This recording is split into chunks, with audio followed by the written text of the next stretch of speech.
avoid recession by the smallest of margins. Yeah, that's right. And it's not even clear yet. I mean, these numbers are monthly numbers. They come out and they're often revised. So they may even be revised in March.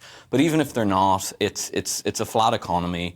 The economy really hasn't grown any larger than it was pre-pandemic. So it really looks like we're in a pretty stagnant environment. Yeah. Front page of my newspaper today, the Daily Mail, it says, when will they get it on tax? Because we see AstraZeneca has announced they're going to invest £300 million, not in the UK as they intended to, but in Ireland, because Ireland's got lower taxes. I mean, lowering the tax rate could certainly help, but at the moment, of course, the government's kind of in austerity mode. Interest rates are going up. They're trying to rein in spending and so on to try and control inflation. So it's quite difficult. I mean, when they did lower taxes with Liz Truss, you got a very negative market reaction.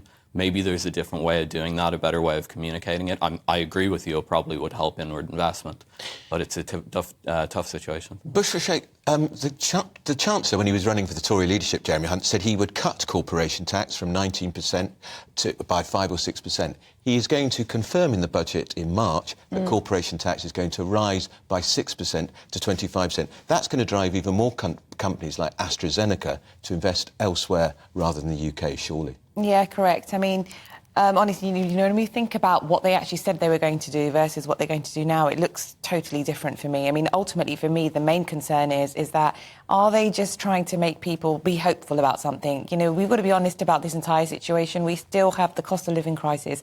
It is very, very present here. If companies are going to go and invest elsewhere, what's that going to actually do for the economy in a wider spectrum? Is that going to drive the inflation down? Is it just going to mean that people are going to struggle? Because actually at the core of it, we're talking about the public. How are people really living?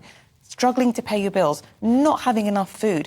We know that the standard of living for people is slipping away. We know this is the worst time for people ever. So for me, it's all about how is the economy going to suit and benefit the regular person. And what of corporation tax, Philip? Labour will say, oh, that's a tax which just benefits rich corporations. But small companies, small shops, if they earn over £50,000 or have output over £50,000, they pay corporation tax. No, that's right. I mean, I totally agree with the other guest. I mean, lowering corporation tax will help inward investment. It will help businesses get back on track.